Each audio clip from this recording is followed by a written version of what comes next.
क्या आप जानते हैं कि टाटा ग्रुप सिर्फ एक कंपनी नहीं, बल्कि एक ऐसी विरासत है जिसने भारत को बदल दिया। स्टील से लेकर एयरलाइंस और आईटी तक टाटा ग्रुप ने हर इंडस्ट्री में अपनी छाप छोड़ी है। आज हम बात करेंगे एक ऐसी कंपनी की जिसने भारत को ग्लोबल स्टेज पर पहुंचाया और उनके विजनरी लीडर्स की जिन्होंने ये सब मुमकिन किया। ये कहानी है टाटा ग्रुप की, जमशेदजी टाटा JR.D टाटा और रतन टाटा के नेतृत्व की। कैसे उन्होंने भारत के सपनों को साकार किया और उसे हकीकत में बदल दिया।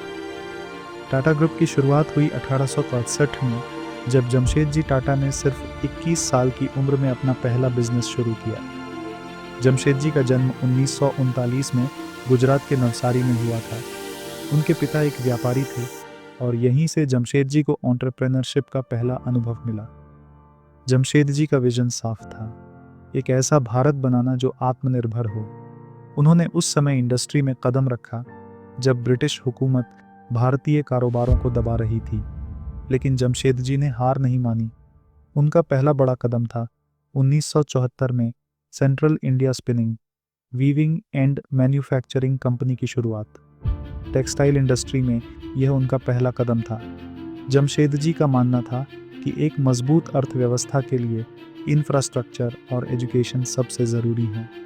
यही वजह है कि उन्होंने टाटा स्टील और Indian institute of science IISSE जैसे बड़े प्रोजेक्ट्स की नींव रखी। जमशेदजी ने 2707 में टाटा स्टील की शुरुआत की, जो आज एशिया की पहली और भारत की सबसे बड़ी स्टील कंपनी है। उस समय भारतीय उद्योग के लिए यह एक क्रांतिकारी कदम था। टाटा स्टील का जन्म आसान नहीं था। ब्रिटिश सरकार ने कई बार जमशेदजी के प्रयासों को रोकने की कोशिश की, लेकिन उन्होंने परसिवियरेंस और डिटर्मिनेशन से हर बाधा को पार किया। जमशेदपुर, जो आज टाटा स्टील का हब है, जमशेदजी के विजन का प्रमाण है। उन्होंने इसे इंडस्ट्रियल सिटी बनाने का सपना देखा था।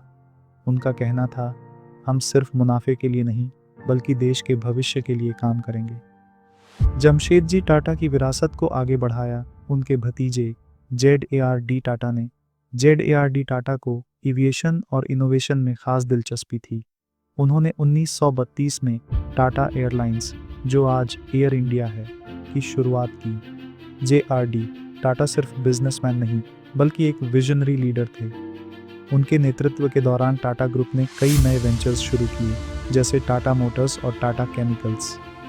उनका कहना था, ग्रोथ और प्रोग्रेस का मतलब सिर्फ पैसा कमाना नहीं है, बल्कि समाज को वापस देना भी है। उनके अंडर टाटा ग्रुप ने एम्प्लॉई वेलफेयर के लिए कई स्कीम्स शुरू की, जैसे प्रोविडेंट फंड और मैटरनिटी बेनिफिट्स।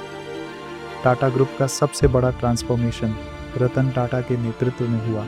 1991 में जब वह चेयरमैन बने, तब टाटा ग्रुप सिर्फ भारत तक सीमित था। रतन टाटा ने इसे एक ग्लोबल जायंट में बदल दिया। उनके नेतृत्व में टाटा ग्रुप ने कई बड़ी कंपनियां एक्वायर की, जैसे Tetley tea UK, Jaguar land rover UK और कोरस स्टील। रतन टाटा का सबसे बड़ा सपना था नैनो कार, दुनिया की सबसे सस्ती कार बनाना, ताकि हर भारतीय परिवार के पास एक कार हो। रतन टाटा ने यह भी दिखाया कि लीडरशिप का मतलब सिर्फ प्रॉफिट नहीं, बल्कि एथिक्स और वैल्यूज़ भी हैं। 2008 के 24 नवंबर मुंबई अटैक्स के बाद उन्होंने ताज होटल स्टाफ और विक्टिम्स की जिस तरह मदद की, वह उनकी ह्यूमैनिटी और कंपैशन को दिखाता है। हर सफलता के साथ चुनौतियां भी आती हैं। टाटा ग्रुप को कई बार फाइनेंशियल और पॉलिटिकल प्रेशर्स का सामना करना पड़ा। नैनो प्रोजेक्ट शुरुआत में फेल हुआ और ग्लोबल एक्विजिशंस में भी हर्डल्स आए, लेकिन टाटा ग्रुप ने हर बार अपने एथिक्स और क्वालिटी स्टैंडर्ड्स को बनाए रखा। यही वजह है कि आज भी टाटा का नाम ट्रस्ट और रिलायबिलिटी का सिंबल है। आज टाटा ग्रुप सिर्फ एक बिजनेस एम्पायर नहीं, बल्कि एक विरासत है।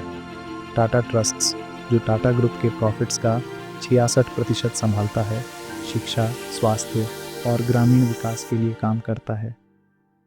टाटा ने भारत को न सिर्फ इंडस्ट्रीज में स्ट्रॉन्ग बनाया, बल्कि लाखों लोगों की जिंदगी बदली। उन्होंने भारत को ग्लोबल मैप पर एक सम्मानजनक स्थिति दी। आज टाटा ग्रुप 100 से ज़्यादा देशों में काम करता है और उनके पास 29 पब्लिकली लिस्टेड कंपनियां हैं। उनके वैल्यूज़ हमें सिखाते हैं कि ट्रू सक्सेस सिर्फ प्रॉफिट्स में नहीं बल्कि सोसाइटी को ग्रो करने में है। तो दोस्तों, टाटा ग्रुप की कहानी हमें क्या सिखाती है? दृष्टि और एथिक्स के बिना सफलता अधूरी है। समाज के विकास के बिना किसी भी बिजनेस की ग्रोथ सस्टेनेबल नहीं है। असफलताओं से घबराना मत। हर असफलता एक नया पाठ और नया अवसर लेकर आती है। यह थी आज की प्रेरणादायक सफलता की कहानी।